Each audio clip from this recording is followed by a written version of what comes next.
അമ്മയെ അറിയാം എന്നേശുവോടൊപ്പം, യേശുവെ അറിയാം എന്നമ്മയോടൊപ്പം. അമ്മയെ അറിയാം എന്നേശുവോടൊപ്പം, യേശുവെ അറിയാം എന്നമ്മയോടൊപ്പം. അമ്മേ, എന്നെ നിൻ മകനോടു ചേർക്കണേ, എന്നും നിന്നോമൽ പ്രിയനായി മാറ്റണേ.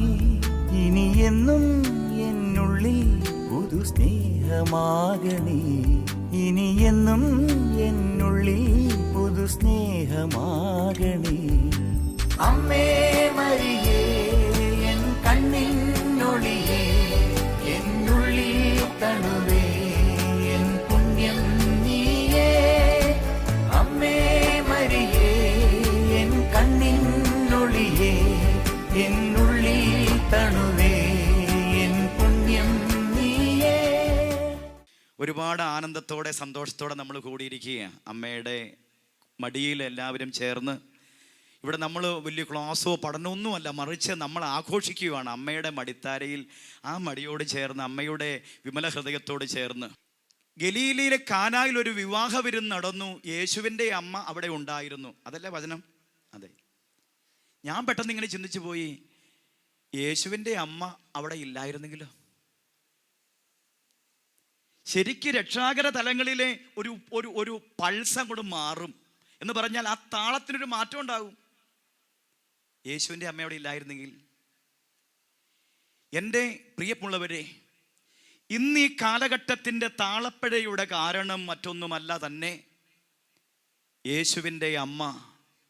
പലപ്പോഴും ആ അമ്മയെ മക്കൾ തിരിച്ചറിയുന്നില്ല, വേണ്ട വിധം കൊടുക്കേണ്ട മാഹാത്മ്യമോ പ്രാധാന്യമോ കൊടുക്കുന്നില്ല എന്നുള്ള ശൂന്യതയാണ് ഇന്ന് ചുറ്റുപാടുകളായിക്കൊള്ളട്ടെ, കുടുംബങ്ങളായിക്കൊള്ളട്ടെ, കൂട്ടായ്മയായിക്കൊള്ളട്ടെ, സമൂഹമായിക്കൊള്ളട്ടെ അനുഭവിക്കുന്ന വിങ്ങലുകൾ, ദുരന്തങ്ങൾ, വിഷാദാത്മകമായ മുഖഭാവങ്ങൾ, തളർന്നിരിക്കുന്ന അവസ്ഥകൾ, ഒന്നിനോടും സന്തോഷമില്ലാത്ത അവസ്ഥ. സഭാപ്രസംഗൻ 12-ാം അധ്യായം 1-ാം വാക്യം നമ്മൾ ഇങ്ങനെ കാണുന്നുണ്ടല്ലോ, ഒന്നിലും സന്തോഷം തോന്നുന്നില്ല എന്നു നീ പറയുന്ന ദുർദിനങ്ങൾ. കണ്ടോ? ഒന്നിലും സന്തോഷം തോന്നുന്നില്ല എന്നു നീ പറയുന്ന ദുർദിനങ്ങൾ സമാരംഭിക്കുന്നതിന് മുമ്പ് നിന്റെ യൗവനകാലത്ത് സൃഷ്ടാവിനെ സ്മരിക്കുക. പ്രിയമുള്ളവരെ, യൗവനകാലത്ത് സൃഷ്ടാവിനെ സ്മരിക്കുക എന്ന് പറയുമ്പോൾ അത് യുവജനങ്ങൾക്ക് വേണ്ടി മാത്രമുള്ള കാര്യമല്ല. നിനക്ക് പറ്റുന്ന സമയത്ത്, ഓടാൻ പറ്റുന്ന സമയത്ത്, നിനക്ക് ഓർമ്മയുള്ളപ്പോൾ, നിന്റെ ഹൃദയത്തിന് ഒരു പൾസ് ഉള്ളപ്പോൾ നീ അത് തിരിച്ചറിഞ്ഞ് ദൈവത്തിങ്കിലേക്ക് ഓടി അണയുക എന്ന് തന്നെയാണ് എൻ്റെ അർത്ഥം. അതുകൊണ്ട് ആ കുരിശിൻ്റെ വഴിയിൽ നമ്മളൊക്കെ പാടുന്നുണ്ടല്ലോ, വേദന തിങ്ങുന്ന കാലം വരുന്നു, കണ്ണീരണിഞ്ഞ കാലം, മലകളെ ഞങ്ങളെ മൂടുവിൻ വേഗമെന്നാരവം കേൾക്കുമെങ്ങും. പാടാറില്ലേ? ഉണ്ട്. എന്താ അർത്ഥം? പ്രിയമുള്ളവരെ, മനുഷ്യ ഹൃദയങ്ങൾ വറ്റി വരണ്ടിട്ട്, സ്നേഹം വറ്റി വരണ്ടിട്ട്, മനസ്സിൽ അസ്വസ്ഥത നിറഞ്ഞിട്ട്, ശിഥിലീകരിക്കപ്പെട്ട ഹൃദയഭാവങ്ങളോടുകൂടി ആ മനുഷ്യൻ കാണുന്നത്, കേൾക്കുന്നതൊക്കെ ഇതാ ഭീകരമായ ദൃശ്യങ്ങൾ, ഇതുവരെ കാണാത്ത കാഴ്ചകൾ, ഇതുവരെ കേൾക്കാത്ത കേൾവികൾ, മനസ്സ് മരവിക്കുന്നു. എന്താ ദൈവമേ ഇങ്ങനെയൊക്കെ? ആകപ്പാടെ മനസ്സ് മുരടിച്ചു പോകുന്ന അവസ്ഥയിൽ ഒറ്റ തീരുമാനമെടുക്കും, ഇനി ജീവിക്കേണ്ട, എങ്ങനെയെങ്കിലും തീർന്നാൽ മതി. അതുകൊണ്ട് പറയും, മലകളെ, പർവ്വതങ്ങളെ നിങ്ങൾ വന്ന് മൂട്, അങ്ങനെയെങ്കിലും ഇനി ഇത് കാണാൻ പറ്റിയല്ല, ഇത് കേൾക്കാൻ പറ്റിയല്ല. അത്രമാത്രം ഭീകരത കൊണ്ട് ലോകം നിറഞ്ഞിരിക്കുന്നു. എൻ്റെ സ്നേഹമുള്ളവരെ, ഒറ്റ കാരണമേ ഉള്ളൂ. പരിശുദ്ധ അമ്മയ്ക്ക് വേണ്ട വിധം പ്രാധാന്യം ലോകം കൊടുക്കുന്നില്ല എന്നുള്ളത് തന്നെ. ഇതാ നിന്റെ അമ്മ എന്ന് പറഞ്ഞ് രക്ഷകൻ അമ്മയെ തന്നെങ്കിൽ അതിലൊരുപാട് ആഴങ്ങളുണ്ട്. ആ ഇതാ നിന്റെ അമ്മ എന്ന ആ ഒരൊറ്റ പ്രയോഗത്തിലും, ആ സമർപ്പണത്തിലും, ആ സ്നേഹ സമ്മാനത്തിലും. വിശുദ്ധ ലൂയി ഡി മോൺഫോർട്ട് നമുക്കറിയാം, 9-ാം പീയൂസ് പാപ്പ, 10-ാം പീയൂസ് പാപ്പ, 11-ാം പീയൂസ് പാപ്പ, 12-ാം പീയൂസ് പാപ്പ, ജോൺ 23-ാം പാപ്പ, പോൾ 6-ാമൻ പാപ്പ, ജോൺ പോൾ 2-ാം പാപ്പ എന്നിങ്ങനെ എല്ലാ മാർപ്പാപ്പമാരും മരിയ ഭക്തിയുടെ ആഴങ്ങൾ മനനം ചെയ്ത് പഠിച്ച മറിയത്തോടുള്ള യഥാർത്ഥ മരിയ ഭക്തി എന്ന വിശുദ്ധ ലൂയി ഡി മോൺഫോർട്ടിന്റെ ഗ്രന്ഥം. വിശുദ്ധ ലൂയി ഡി മോൺഫോർട്ടിന്റെ ഗ്രന്ഥത്തില് അദ്ദേഹം കുറിച്ചിരിക്കുന്നു, മറിയം വേണ്ട വിധം അറിയപ്പെടാത്തത് കൊണ്ട് ക്രിസ്തു അറിയപ്പെടുന്നില്ല. മറിയം വേണ്ടതുപോലെ അറിയപ്പെടാത്തത് കൊണ്ട് ക്രിസ്തു അറിയപ്പെടുന്നില്ല. ഒരു കാര്യം വ്യക്തമാണ് പ്രിയമുള്ളവരെ, ദൈവിക ജ്ഞാനത്തോടെ വിശുദ്ധ ലൂയി ഡി മോൺഫോർട്ട് അത് കുറിച്ചു വെച്ചെങ്കിൽ ഇത്രയും സഭയിലെ മാർപ്പാപ്പമാരും മെത്രാന്മാരും സഹസ്രങ്ങൾ ആ ഗ്രന്ഥത്തിൽ മനനം ചെയ്ത് മരിയഭക്തി സ്വായത്തമാക്കിയെങ്കിൽ ആ യഥാർത്ഥ മരിയഭക്തി എന്ന ഗ്രന്ഥത്തിൽ നിന്നാണ് ലൂയി ഡി മോൺഫോർട്ടിന്റെ വിശുദ്ധനായ ലൂയി ഡി മോൺഫോർട്ടിന്റെ ആ സ്നേഹ സന്ദേശങ്ങളിൽ നിന്നാണ് വിശുദ്ധ ജോൺ പോൾ പാപ്പ മറിയമേ ഞാൻ മുഴുവൻ അങ്ങയുടേതെന്ന ആ സമർപ്പണത്തിന്റെ വഴി സ്വീകരിച്ചത്. അപ്പോൾ അവിടെ ഈ ലൂയി ഡി മോൺഫോർട്ട് പറയുന്നു, മറിയം വേണ്ടത്ര അറിയപ്പെടാത്തത് കൊണ്ട് ക്രിസ്തു അറിയപ്പെടുന്നില്ല. അപ്പോൾ നിങ്ങൾ കരുതിയേക്കാം, ക്രിസ്തു അറിയപ്പെടുന്നില്ലേ, അതെന്നെ അങ്ങനെ പറയുന്നേ? പ്രിയമുള്ളവരെ, ക്രിസ്തു അറിയേണ്ടതുപോലെ അറിയപ്പെടുന്നില്ല. ഇന്ന് ധ്യാനങ്ങളും കൺവെൻഷനിലും 10,000 ഞാൻ ഉൾപ്പെടെ നമ്മൾ ഓടിക്കൂടുമ്പോൾ ക്രിസ്തുവിനെ നമ്മൾ അറിയുന്നത് എൻ്റെ മോളുടെ IELTS വാങ്ങിത്തരുന്നത്, ജയിപ്പിക്കുന്നത്, മോൻ്റെ വിസ ശരിയാക്കി തരുന്നത്, വിദേശത്ത് ജോലി ശരിയാക്കി തരുന്നത്, വീട് പണിയുന്നത്, വീട് വിൽക്കുന്നത്, അതുപോലെ തന്നെ കല്യാണം നടത്തുന്നത്, അതുപോലെ തന്നെ കുഞ്ഞുങ്ങളെ തരുന്നത്, ഇങ്ങനെയുള്ള കാര്യങ്ങൾ നടത്തുന്ന ഒരു വ്യക്തിയായിട്ട് നമ്മുടെ വിശ്വാസധാര ചെന്നെത്തി നിൽക്കുന്ന എന്താ? എൻ്റെ പ്രാർത്ഥന എന്ന് ഞാൻ കരുതുന്നത് എന്താ? ഇതൊക്കെ കിട്ടുന്നതാ. അപ്പോൾ കൺവെൻഷന് പോയി ഞാൻ നിൽക്കും. തെറ്റിദ്ധരിക്കരുത് കേട്ടോ, കൺവെൻഷനെയോ ധ്യാനങ്ങളെയോ വിമർശിക്കുകയല്ല. പക്ഷേ മനുഷ്യന്റെ കാഴ്ചപ്പാട് എവിടെ നിൽക്കുന്നു എന്നാണ് നമ്മുടെ ഹൃദയം തുറക്കുന്നത്. എനിക്ക് അനുഗ്രഹങ്ങളല്ല കർത്താവെ വേണ്ടത്, അനുഗ്രഹദാതാവായ നിന്നെ വേണമെന്ന് കർത്താവിനെ പൂർണ്ണ മനസ്സോടെ, പൂർണ്ണ ഹൃദയത്തോടെ, പൂർണ്ണ ആത്മാവോടെ, സർവശക്തിയോടെ തിരിച്ചറിഞ്ഞ് ഞാൻ എന്ന് സ്വന്തമാക്കും. പ്രിയമുള്ളവരെ, എനിക്കിന്ന് ഈ ഇട്ടാപടത്തിലെ കാര്യങ്ങൾ മതിയോ? പോരാ. ഈ തിരിച്ചറിവുള്ളവരാണ് വിശുദ്ധർ. അവർ സ്വായത്തമാക്കിയത്, ഈ വിശുദ്ധ പാഠങ്ങൾ കൈക്കൊണ്ടത് അത് പരിശുദ്ധ മറിയത്തിന്റെ പാഠശാലയിൽ നിന്നായിരുന്നു. പരിശുദ്ധ മറിയത്തെ അവർ അറിഞ്ഞു. നിഷ്കളങ്കമായി അമ്മേ, എൻ്റെ ആശ്രയമേ എന്ന് വിളിച്ച് അമ്മയെ പുൽകി, അമ്മയെ സ്നേഹിച്ചു. എൻ്റെ രക്ഷകന്റെ അമ്മ, എൻ്റെ കർത്താവിൻ്റെ അമ്മ, എൻ്റെ സ്വന്തം അമ്മ എന്ന് പറഞ്ഞ് മറിയത്തെ ഗാഠം പുൽകിയപ്പോൾ മറിയം പഠിപ്പിച്ചു ക്രിസ്തുവിനെ. മറിയം പഠിപ്പിച്ച ക്രിസ്തു എന്തായിരുന്നു? അവൻ ആഴമായ രക്ഷയുടെ ശിലയായി മാറി എന്ന് പറഞ്ഞാൽ, ഞാൻ മറിയത്തെ അഭയം പ്രാപിച്ചവർ തിരിച്ചറിഞ്ഞു, ഞാൻ അധ്വാനിക്കേണ്ടത് ആത്മരക്ഷയ്ക്കും നിത്യജീവനുമാണ്. അല്ലാതെ ഈ ലോകത്തിന്റെ കുറെ നേട്ടങ്ങളല്ല, ലോകസുഖ മോഹമെല്ലാം കടന്നുപോകും, മാനവന്റെ നേട്ടമെല്ലാം തകർന്നു വീഴുമെന്ന് ഈ ദിവസങ്ങളിലെ ദിനപത്രത്താളുകൾ നമ്മൾ കണ്ടു കഴിഞ്ഞു. പ്രിയമുള്ളവരെ, ആരെ വിധിക്കുകയല്ല, വിമർശിക്കുകയല്ല. നമ്മൾ കണ്ടില്ലേ, ഒരിക്കലും സംഭവ്യമല്ലാത്ത കാര്യത്തിന് പിടിവീണിരിക്കുന്നു. മാനവന്റെ നേട്ടം ഇതാ തച്ചുടയ്ക്കാൻ പോകുക, തകർത്ത് കളയാൻ പോകുന്നു, നമ്മൾ കാണുകയാ.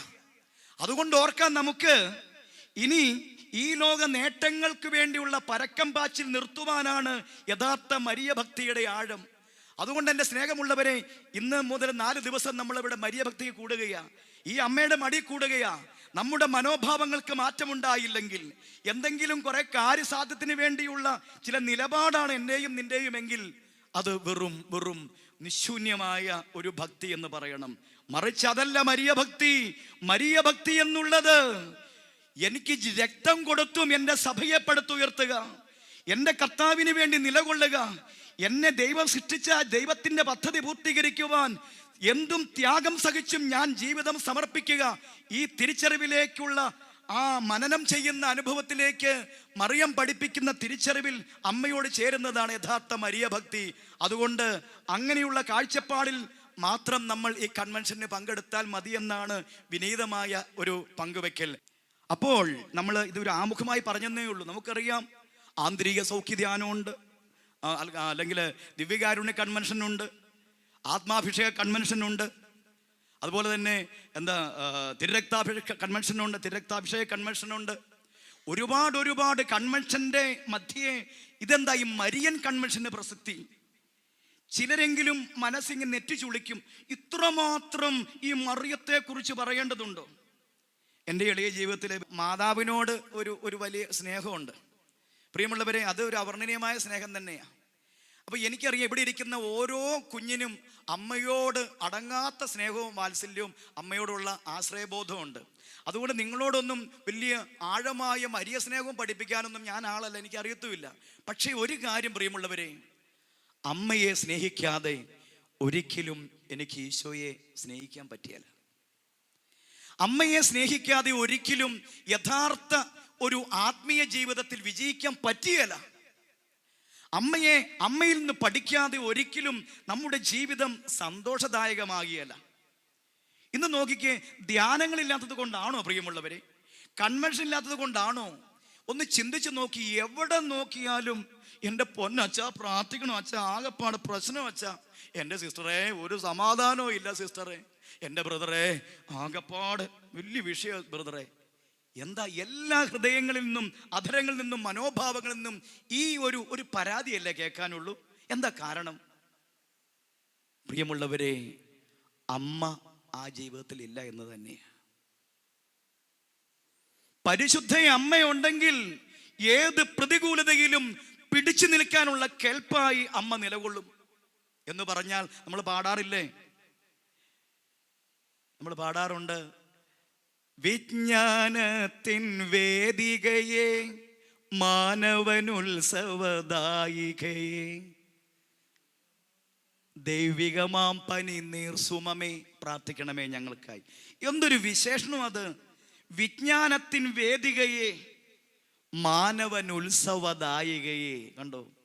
എന്ന് പറഞ്ഞാൽ ഈ അമ്മയുണ്ടെങ്കിൽ ഏതു സഹനങ്ങളോ നൊമ്പരങ്ങളോ ഏത് പ്രതികൂലതകളോ ഏത് തകർച്ചയുടെ വക്കോളം എത്തുന്ന അവസ്ഥയോ ഏത് കടബാധ്യതയോ ഏത് രോഗാവസ്ഥയോ മറ്റുള്ളവർ ഒറ്റപ്പെടുത്തുന്നു, കുറ്റപ്പെടുത്തുന്നു, നമ്മളെ വെറും കറിവേപ്പില പോലെ മാറ്റിക്കളയുന്നു, എന്തും വന്നോട്ടെ, അമ്മയുടെ മടിയിൽ ചേർന്ന് അമ്മയുടെ തിരുമാറിൽ ചേർന്ന് അമ്മയുടെ വിമല ഹൃദയത്തിലാണ് നമ്മുടെ ജീവിത സമർപ്പണമെങ്കിൽ പ്രിയമുള്ളവരെ, ആനന്ദത്തിലും അല്ലലിലും പ്രീതി മഹേശനു ചേർത്തൊടുവിൽ നിത്യകിരീടമണിഞ്ഞവളെ പ്രാർത്ഥിക്കണമേ ഞങ്ങൾക്കായി. കണ്ടോ?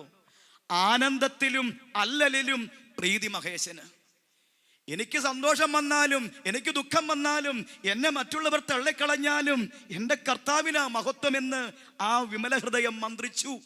അതുകൊണ്ട് അമ്മ പഠിപ്പിക്കും വളരെ സഗൗരവം നമ്മുടെ ജീവിതത്തിൻ്റെ ചുവടുവയ്പ്പുകളെ. ഈ മറിയത്തെ മറന്നതാണ് കുടുംബങ്ങൾ ശിഥിലീകരിക്കപ്പെട്ടു പോകാൻ കാരണം. അപ്പൊ നമ്മൾ ഓർക്കപ്പോ ദൈവത്തെ മറന്നല്ലേ? എന്തേ? അതല്ല പ്രിയമുള്ളവരെ, പരിശുദ്ധ ത്രിത്വം കുടുംബങ്ങളെ മാനവ സമൂഹത്തെ ഭരമേൽപ്പിച്ചിരിക്കുന്നത് മറിയത്തിനാ. നമ്മൾ പാടുന്ന എന്നറിയാമോ? നിൻ പുത്രൻ ഏൽപ്പിച്ചു ഭാരമതേറ്റ നീ. അല്ല, പ്രൈസ് ദി ലോർഡ്. അമ്മയ്ക്ക് ഭാരം അല്ല മക്കള്. നിൻ പുത്രനേൽപ്പിച്ചു ഭരമേറ്റു മറിയം. ഹല്ലേലൂയ. അപ്പൊ നമുക്ക് പ്രശ്നം എന്നറിയാമോ? നമ്മൾ ഇതൊക്കെ അങ്ങ് ശീലമാക്കി ചിന്തിക്കുന്നില്ല, ആലോചിക്കുന്നില്ല. വിശ്വാസമുണ്ടോ? നമുക്ക് വിശ്വാസമുണ്ടോ? പ്രിയമുള്ളവരെ, ഈ വാക്കുകൾ നമ്മൾ ആവർത്തിച്ച് ഓരോ ബലി അർപ്പിക്കുമ്പോഴും ഞാനും നിങ്ങളും വിളിച്ചു പറയും, കർത്താവിൽ ഞാൻ ദൃഢമായി ശരണപ്പെട്ടു. ഈ ബോധ്യവും വിശ്വാസവും ഉണ്ട് ഞാനെങ്കിൽ പിന്നെ ഞാൻ ഇറങ്ങിയിട്ട് പള്ളിമുറ്റത്ത് നിന്നിട്ട് എടിയേലു കുട്ടി ആകെ പ്രശ്നമാടി, എന്നെ അടി ചെയ്യണേ പ്രാർത്ഥിക്കണമെന്ന് പറയാ? പ്രിയമുള്ളവരെ, പറയോ ആൻറ്റി? ഇല്ല. ഈ ദൃഢമായി ഞാൻ ശരണപ്പെട്ടു എന്നുള്ളതിൻ്റെ ആഴം എനിക്ക് ബോധ്യമില്ലെന്ന് അർത്ഥം. പറയുന്ന പറഞ്ഞു പോവുക. അതുപോലെ ഞാൻ പറഞ്ഞത് ഭാരമത ഏൽപ്പിച്ചെന്ന് പറയാൻ കാരണം. ഹല്ലേലൂയ. വീണ്ടും നമ്മൾ ചൊല്ലുന്നുണ്ട്, നമ്മുടെ കൂടെ ആരാണ്? ബലവാൻ. നിസാരനല്ല, ബലവാൻ. ഈ ബലവാനായ കർത്താവ് ഉണ്ടെന്നുള്ള അവബോധം എന്നിലുണ്ടെങ്കിൽ ഇനി എന്നടാ ചെയ്യണ, ഭാഗ്യത്തിന് നോട്ടീസ് വന്നു, ആകെപ്പാട പ്രശ്നം, ഞാൻ ഒറ്റയ്ക്കല്ലേ ഉള്ളൂ എന്ന് ഞാൻ പറയോ? ഇല്ല. അത് കഴിഞ്ഞെന്നാ? നമ്മുടെ കൂടെ ബലവാനാം കർത്താവ് എന്നേക്കും. അത് കഴിഞ്ഞെന്താ പറയുന്നേ? രാജാവാം ദൈവം. ആരാ? രാജാവ്. ദൈവം രാജാവാ.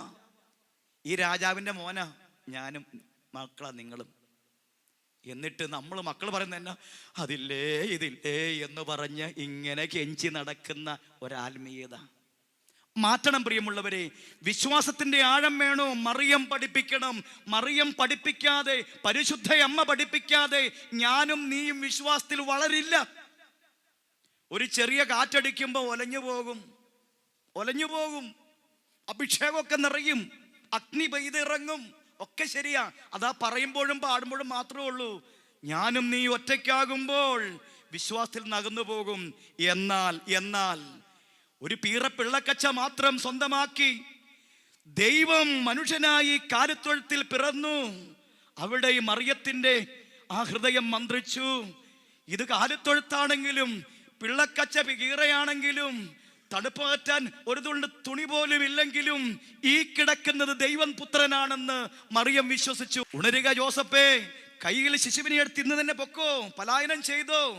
വാർത്ത വന്നിരിക്കുന്നു, 2 വയസ്സിന് താഴെയുള്ള കുഞ്ഞുങ്ങളെ കൊല്ലാൻ പോകുക. ആ രാത്രി തന്നെ ഈജിപ്തിലേക്ക് കഷ്ടപ്പെട്ടു പലായനം ചെയ്യുമ്പോൾ അമ്മ പഴിച്ചില്ല. ഇവനാണോ ദൈവപുത്രൻ? അങ്ങനെയാണെങ്കിൽ ഇങ്ങനത്തെ ഗതി വരുമോ എന്ന് അമ്മ പറഞ്ഞില്ല. അമ്മ വിശ്വസിച്ചു, ഇവൻ ദൈവത്തിന്റെ പുത്രൻ തന്നെ. പ്രിയമുള്ളവരെ, തച്ചന്റെ പണിശാലയിൽ അന്നന്ന് വേണ്ട ആഹാരത്തിന് അവർ പണി ചെയ്തു. തച്ചൻ വിയർപ്പൊഴുക്കി, അമ്മ കൂടെ നിന്നു. അങ്ങനെ അന്നം വിളമ്പി. മറിയം ഒരിക്കലും പറഞ്ഞില്ല, മോനെ നമുക്ക് വീഞ്ഞില്ലടാന്ന് പറഞ്ഞോ? അവർക്ക് വീഞ്ഞില്ല.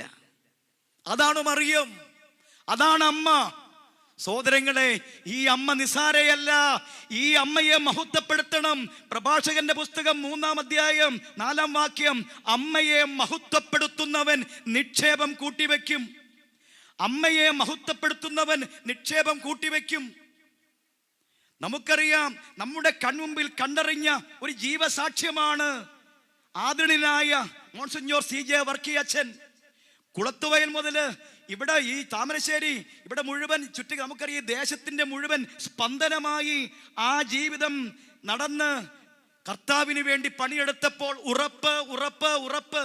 ഇന്ന് ഈ കൂട്ടായ്മയും ദൈവത്തിന് വേണ്ടി വചന ശുശ്രൂഷയിലും ലോകത്തിന് അതിർത്തികളോളം ശുശ്രൂഷ ചെയ്യുമ്പോൾ ആ വർക്കി അച്ഛന്റെ ഹൃദയത്തിൽ സ്പന്ദനം ചെയ്തത് അമലോത്ഭവനാഥയുടെ സ്നേഹത്തലോടലായിരുന്നു. മറിയത്തെ കൂട്ടിപ്പിടിച്ചത് മാത്രമാണ് CJ വർക്കി അച്ഛന്റെ വിജയമെന്ന് ഹൃദയം ഇപ്പോഴും മന്ത്രിക്കുന്നു. കാരണം മറിയത്തെ കൂട്ടിപ്പിടിച്ചാൽ മറിയം റെക്കമെൻഡ് ചെയ്യും, കർത്താവേ, അല്ലെ മോനെ, ഈശോ, എൻ്റെ മോൻ വർക്കി കുഞ്ഞ്, അവൻ എനിക്ക് പ്രിയങ്കരനാടാന്ന് പറഞ്ഞാൽ പിന്നെ മോൻ സീല് വെക്കും. അതേ പ്രിയമുള്ളവരെ, നമ്മുടെ ജീവിതത്തിൽ ഇത്ര സുഗമമായ വഴി മറിയത്തെ പോലെ പിന്നെ വേറെ ഏതാ ഉള്ളത്? എന്നിട്ടും ലോകം ഈ തിരിച്ചറിവില്ലാതെ ഇതാ അന്ധനെ പോലെ, ചെകിടനെ പോലെ, ഊമനെ പോലെ പരക്കം പായുന്ന ദയനീയത ഈ കൊച്ചു കേരളം, ദൈവത്തിന്റെ സ്വന്തം നാടെന്നുള്ള കേരളം കാണുകയാണ്. ഒന്ന് ചിന്തിച്ചു നോക്കിയ പ്രിയമുള്ളവരെ, എവിടെയെങ്കിലും സ്നേഹമുണ്ടോ? പരസ്പര ഭിന്നതയും വെട്ടിക്കീറുന്ന അവസ്ഥയും കൊള്ളയും കൊലപാതകവും കൊണ്ട് പൊറുതിമുട്ടിയ അവസ്ഥ. എന്താ കാരണം എന്നറിയോ? പരിശുദ്ധ അമ്മ സമാധാനത്തിന്റെ രാജ്ഞിയാ.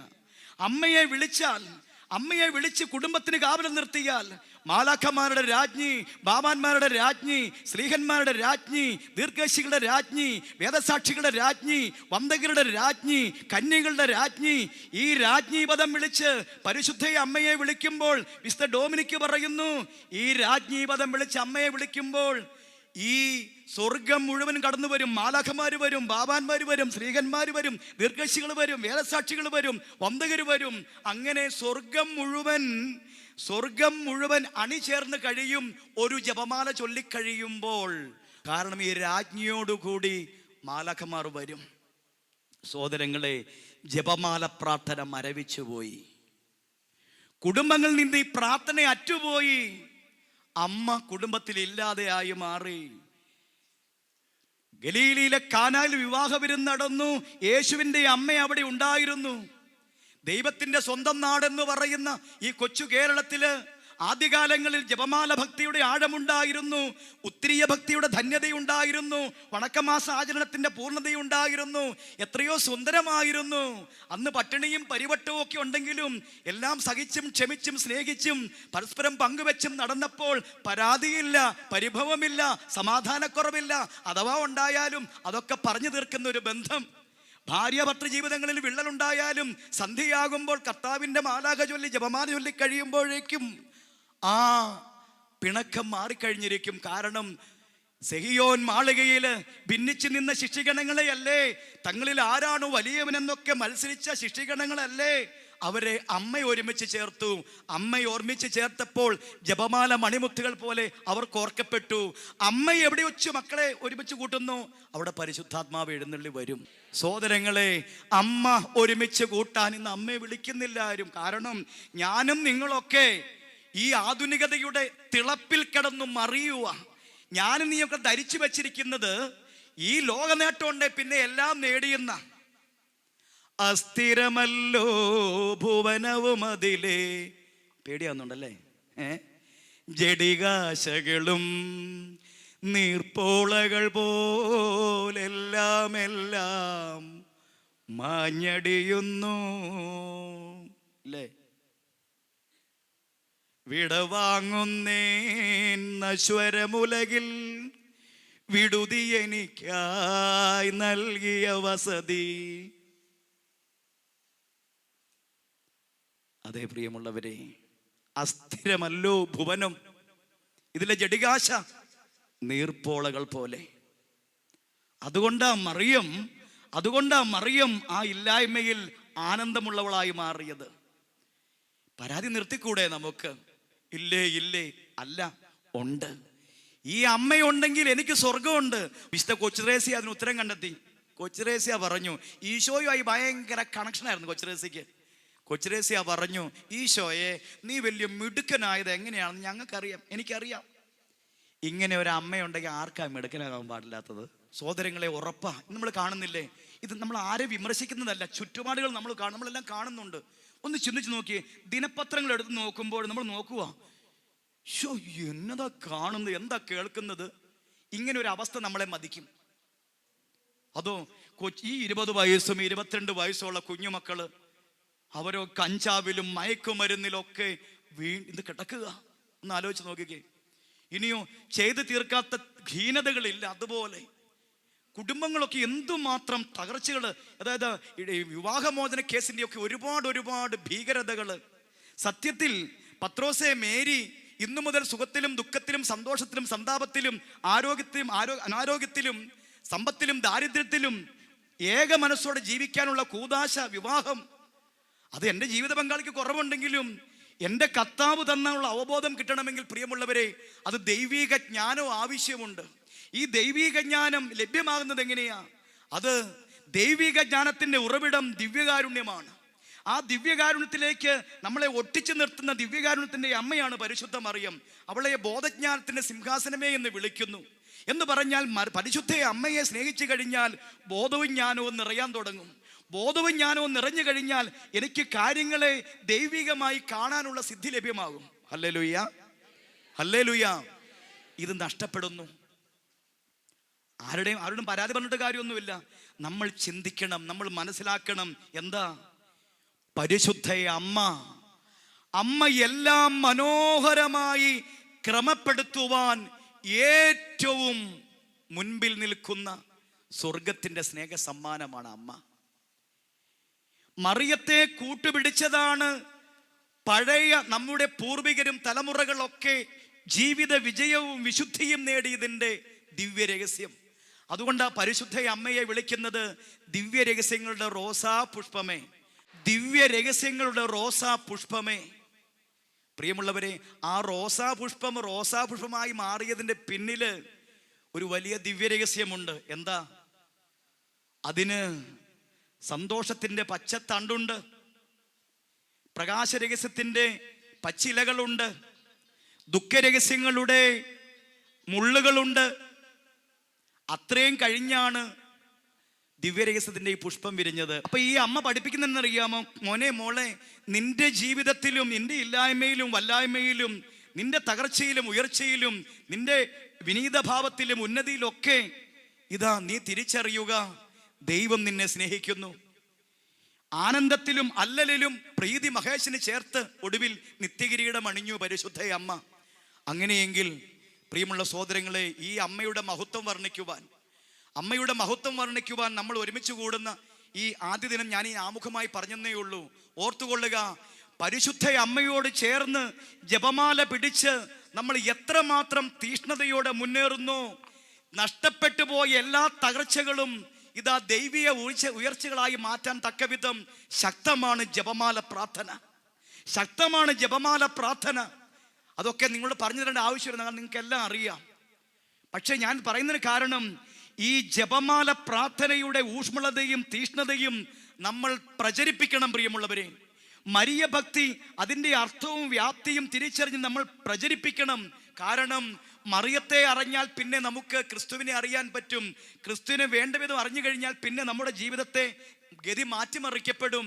ഈ ലോകമോഹമോ അല്ല എന്ന് കരുതി പഠനം വേണ്ടെന്നല്ല, സമ്പത്ത് വേണ്ടെന്നല്ല, നല്ല ജോലി വേണ്ടെന്നല്ല, വീട് വേണ്ടെന്നല്ല. ഇതൊക്കെ ഉണ്ടാകുമ്പോഴും അമ്മയെ മനസ്സിലാക്കി കഴിഞ്ഞാൽ നമ്മൾ മനസ്സിലാക്കും, ഇതൊന്നുമല്ല ശാശ്വതം, ഇതൊന്നുമല്ല. ഈ വീട് ദൈവം തന്നതാ, ഈ സമ്പത്ത് ദൈവം തന്നതാ, ഈ മക്കളെ കർത്താവ് തന്നതാ, ഈ ജോലി ദൈവത്തിന്റെ ദാനമാ. പക്ഷേ അതൊന്നും ദൈവമായിട്ട് കാണിയേല. അമ്മ പഠിപ്പിക്കുന്നത് അങ്ങനെയാ. Hallelujah, hallelujah.